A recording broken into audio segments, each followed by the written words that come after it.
Hello, കാറ്റത്തെ കിളിക്കൊണ്ട് നാളത്തെ promo വിശേഷത്തിലേക്ക് ഏവർക്കും സ്വാഗതം. അങ്ങനെ സുധീഷിനെ അവർ ക്യാഷൊക്കെ കൊടുത്ത് അവിടെ പോലീസ് സ്റ്റേഷനിൽ നിന്ന് ഇറക്കിക്കൊണ്ട് വരുന്നല്ലോ.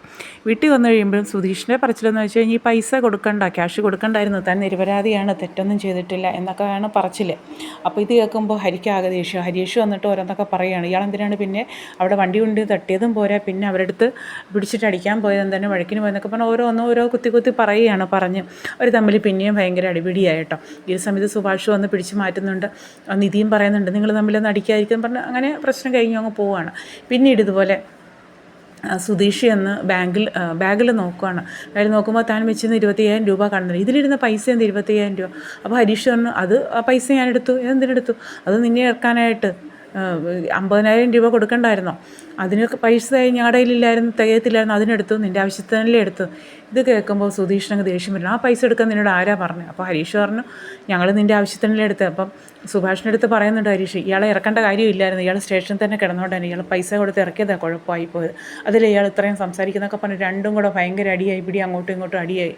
അപ്പോൾ ഈ ഒരു സമയത്ത് ഇതുപോലെ ഭാസ്കരൻ പുറത്തിരുന്ന് ഓരോന്ന് ഇവരെ ഒരു പ്രോത്സാഹിപ്പിക്കുന്ന രീതിയിലാണ് പറയുന്നത് കേട്ടോ. എന്നാൽ അത് അടി കൂടണ്ട, അല്ലെ അങ്ങനെ ചെയ്യരുത്, അങ്ങനെയൊന്നും പറയുന്നില്ല.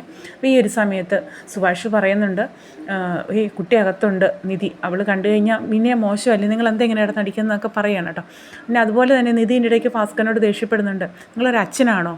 അച്ഛനാണെങ്കിൽ ഇങ്ങനെ കുട്ടികൾ തമ്മിൽ അടി കൂടുമ്പോൾ അവർ സപ്പോർട്ട് ചെയ്ത് സംസാരിക്കുമോ? അത് അവർക്ക് പറഞ്ഞ് മനസ്സിലാക്കി നേരത്തെ കൊടുത്തിരുന്നെങ്കിൽ, നിങ്ങൾ സഹോദരന്മാരാണ്, ഒരുമിച്ച് ജീവിക്കേണ്ടവരാണ്, ഒരു ചോരയാണ്, അങ്ങനെയൊക്കെ പറഞ്ഞു കൊടുത്തിരുന്നെങ്കിൽ ഇങ്ങനെ ഉണ്ടാകുമോ? ഇതൊക്കെ ഏതെങ്കിലും അച്ഛന്മാരിങ്ങനെ ചെയ്യുമെന്നൊക്കെ ചോദിക്കുമ്പോൾ പെട്ടെന്ന് ഭാസ്കരൻ അത് കേൾക്കുമ്പോൾ ഒരു വിഷമമൊക്കെ തോന്നുന്നുണ്ട് കേട്ടോ. കാരണം നിധി അങ്ങനെ കുറ്റപ്പെടുത്തിയപ്പോൾ തനിക്കതൊരു ടച്ചിങ് ആയിട്ടുണ്ട്.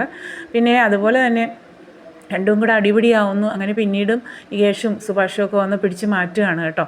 അങ്ങനെ അപ്പോൾ നിധി വന്നിട്ട് പറയുന്നുണ്ട്, ഇതെന്താ ഇത്, ഭയങ്കര അടിയാണല്ലോ, അതിനെ പറഞ്ഞ് ഉപദേശിക്കുന്ന കാര്യങ്ങളൊക്കെ. അപ്പോൾ നികേഷ് പറയുന്നു, ഇത് സ്ഥിരമായിട്ടുള്ളതാണ് ഏട്ടത്തി എന്നൊക്കെ പറയുകയാണ്.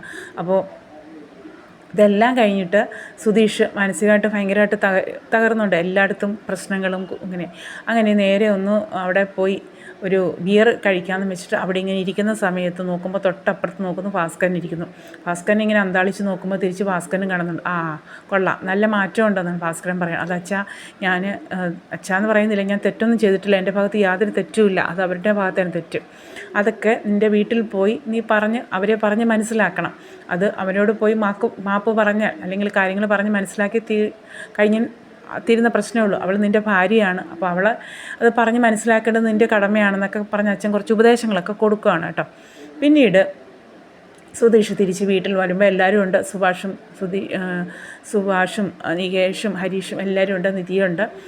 വന്നപ്പോൾ തന്നെ ഹരീഷിനടുത്ത് മാപ്പ് പറയുകയാണ്, എൻ്റെ ഭാഗത്താണ് തെറ്റ്, ക്ഷമിക്കണം എന്നൊക്കെ പറഞ്ഞിട്ട് അങ്ങോട്ടും ഇങ്ങോട്ടും കെട്ടിപ്പിടിച്ച് അവരുടെ കാര്യങ്ങളൊക്കെ പങ്കുവെക്കുകയാണ്. അപ്പോൾ ഇത് കാണുമ്പോൾ നികേഷ് പറയുന്നുണ്ട്, കണ്ടോ ചേട്ടത്തി, ഇതാണ് ഇവിടുത്തെ പതിവ്, രണ്ടും കൂടെ ഭയങ്കര അടി കൂടും, 10 മിനിറ്റ് കഴിയുമ്പോൾ അവർ തമ്മിൽ ഒന്നാവും, അപ്പോൾ നമ്മൾ അതിൽ ഇടപെടാൻ പോകാതിരിക്കുന്നതാണ് നല്ലത്, അവർ പിന്നീട് അങ്ങ് ഒന്നായിക്കോളും എന്നൊക്കെ പറയുകയാണ് കേട്ടോ. അങ്ങനെ അങ്ങോട്ടും ഇങ്ങോട്ടും പരസ്പരം തെറ്റിദ്ധാരണകളൊക്കെ മാറ്റി കെട്ടിപ്പിടിച്ച് ആ ഒരു സ്നേഹമൊക്കെ കാണിക്കുകയാണ് കേട്ടോ ഹരീഷുമായിട്ട്.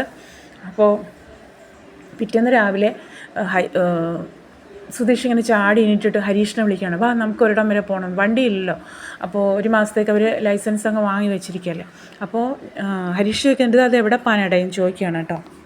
എനിക്കാണെങ്കിൽ രാവിലെ തന്നെ വർക്ക്ഷോപ്പിൽ പോകണം. അപ്പോൾ സുധീഷ് പറയുന്നത്, വേണ്ട, എന്തായാലും എന്നോട് വന്നിട്ട് പോയാൽ മതി, ഇങ്ങനെ ഒരിടം വരെ പോകണം, എവിടെയാണെന്ന് പറയുമ്പോൾ പറയുന്നില്ല കേട്ടോ. അപ്പോൾ നേരെ സുധീഷ് പോകുന്ന മറ്റൊന്നുമല്ല, നിധിക്കൊരു സർപ്രൈസ് ഗിഫ്റ്റ് കൊടുക്കാനായിട്ട്. അതിനാണ് ഹരീഷിനെ കൂട്ടി പോകുന്നത്. മറ്റൊന്നൊരു വണ്ടി, സ്കൂട്ടർ കാണാൻ വേണ്ടിയിട്ടായിരുന്നു, നിധിക്ക് ഒരു ഗിഫ്റ്റ് കൊടുക്കാൻ വേണ്ടിയിട്ട്. അങ്ങനെ ഒരു സ്കൂട്ടറൊക്കെ വാങ്ങി നിധിക്ക് കൊണ്ടുവന്ന് കൊടുക്കുന്നുണ്ട് കേട്ടോ. പക്ഷേ അതിലും അടിപൊളിയെന്ന് വെച്ചാൽ നിധിക്ക് സ്കൂട്ടർ ഓട്ടിക്കാൻ അറിയില്ല. അത് പിന്നീട് അതൊക്കെ വരുന്ന പ്രൊമോയിൽ നമുക്ക് കാണാവുന്നതാണ്. പിന്നെ സുധീഷ് പഠിപ്പിക്കുന്നതായിട്ടൊക്കെ കാണിക്കുന്നുണ്ട്. അങ്ങനെ നല്ല രസകരമായ രംഗങ്ങളൊക്കെയാണ് ഇനിയിപ്പോൾ കാറ്റത്തെ കിളിക്കൂട്ടിൽ ഇനിയും അങ്ങോട്ടും തുടർന്ന് വരാനായിട്ടിരിക്കുന്നത്. അപ്പോൾ ഒരിക്കലും മിസ് ചെയ്യരുത്, കണ്ട് സപ്പോർട്ട് ചെയ്യുക. അതുപോലെ ഇതൊരു കുഞ്ഞു ചാനലാണ്, ഒന്ന് സബ്സ്ക്രൈബ് ചെയ്യുക, ലൈക്ക് ചെയ്യുക. ഓക്കെ.